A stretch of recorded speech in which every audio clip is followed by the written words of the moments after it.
Bismillah, assalamualaikum warahmatullahi wabarakatuh. Alhamdulillah, wassalatu wassalamu ala rasulillah wa ala alihi wa sahbihi wa mawalah, amma ba'd.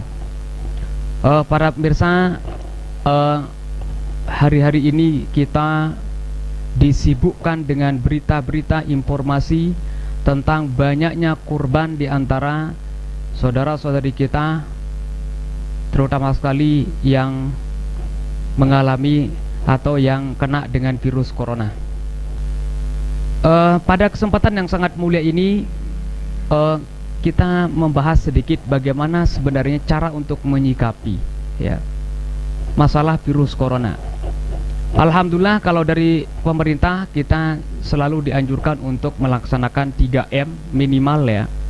Itu pakai masker, jaga jarak, menjaga jarak, kemudian mencuci tangan ya. Ini adalah ikhtiar zahir ya. Tapi kayaknya ikhtiar zahir ini tidak cukup untuk menghindari namanya virus itu. Oleh sebab itu, kita itu sebenarnya harus lebih mendekatkan diri kepada yang membuat virus, yang membuat virus itu sendiri, maksud saya yaitu Allah Subhanahu wa Ta'ala. Karena virus itu bisa akan menjadi mudarat kalau ada izin Allah Subhanahu wa Ta'ala. Dan sebaliknya, virus itu tidak akan memiliki mudarat tanpa ada izin Allah, tanpa izin Allah Subhanahu wa Ta'ala. Nah, oleh sebab itu hendaklah dalam semua aktivitas kita itu kita sertakan Allah dalam diri kita. Di saat kita mau keluar, Rasulullah SAW mengajarkan supaya kita mengucapkan Bismillahi tawakkaltu 'alallah la haula wala quwata illa billahil aliyil azim. Di saat kita makan misalnya, selalu kita membaca Bismillahirrahmanirrahim supaya makanan tadi itu menjadi barokah. Kalau ada unsur-unsur racunnya makanan itu, supaya racunnya menjadi tawar atau tidak memberikan mudarat. Karena segala sesuatu yang disertai dengan nama Allah, maka insya Allah tidak akan memberikan mudarat. Nah, saya akan membaca sedikit di sini dalam kitab tafsir Fakhrur Razi. Di sini diceritakan bahwa suatu saat Nabi Musa alaihi salam pernah mengalami penyakit. Dalam bahasa Arabnya itu ishtadda waj'u batnihi, yaitu sakit perutnya itu luar biasa ya. Sakitnya luar biasa. Akhirnya beliau munajat kepada Allah. Ya, Nabi Musa itu diberi gelar namanya Kalimullah. Ya, wa kallamallahu Musa taklima. Kalau Nabi Musa ingin sesuatu kepada Allah, ingin mendapatkan sebuah informasi misalnya, dia itu tinggal munajat kepada Allah, maka Allah langsung menjawabnya. Nah, pada saat Nabi Musa mengalami sakit yang luar biasa, munajat kepada Allah Subhanahu wa Ta'ala. Nah, setelah itu Allah Subhanahu wa Ta'ala memerintahkan kepada Nabi Musa untuk pergi ke sebuah tempat. Akhirnya pergi ke tempat itu, di sana dia dapatkan ada rumput atau tanaman, itu yang dimakan ya. Nah, setelah itu dimakan, alhamdulillah penyakitnya sembuh dengan izin Allah Subhanahu wa Ta'ala. Kemudian setelah itu, setelah lama kambuh lagi penyakitnya Nabi Musa, penyakit yang sama, yaitu penyakit perut. Nah, kemudian dia pergi lagi ke tempat itu untuk mengambil tanaman tersebut dan dimakan. Bukannya sembuh setelah ini, tapi justru penyakitnya itu semakin bertambah. Nah, coba bayangkan, penyakitnya sama, obatnya sama, orang yang mengalami penyakitnya sama, tapi pengaruhnya, efeknya berbeda. Nabi Musa jadi heran, akhirnya munajat lagi kepada Allah Subhanahu wa Ta'ala. Ya Allah, kenapa kalau penyakit saya yang dulu, atau kenapa kalau dulu di saat saya berobat dengan tumbuhan yang sama, kok penyakit saya itu menjadi hilang atau sembuh? Tapi kenapa sekarang ini saya berobat dengan obat yang sama, tanaman yang sama, tapi justru penyakit saya semakin bertambah?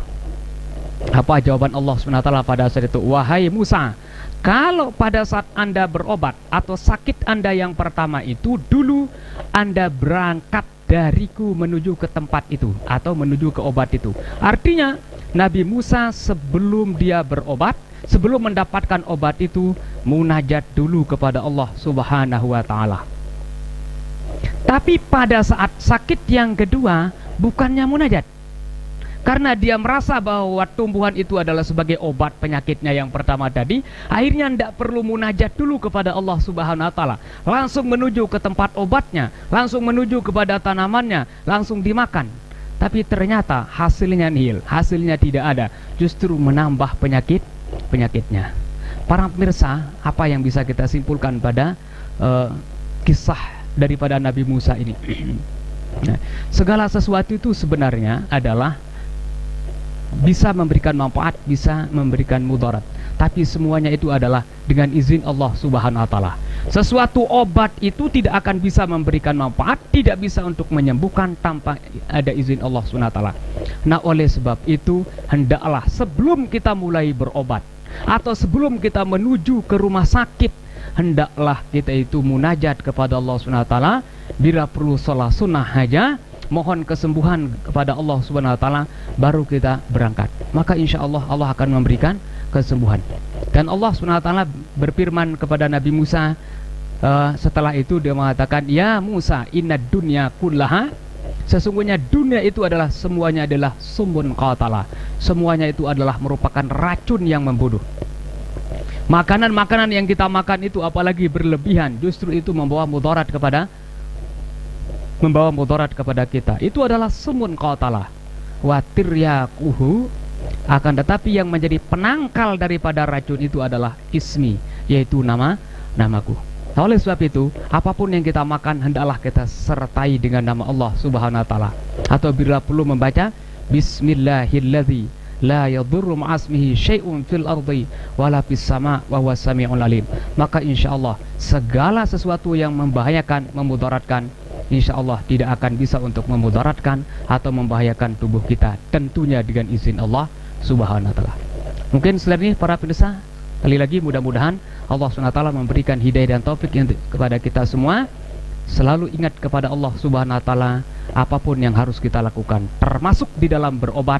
Sebelum kita mulai berobat, sebelum makan obat, hendaklah kita munajat dulu kepada Allah yang Maha menyembuhkan. Terima kasih. Wallahul muwaffiq wal hadi ila sabilir rasyad. Assalamualaikum warahmatullahi wabarakatuh.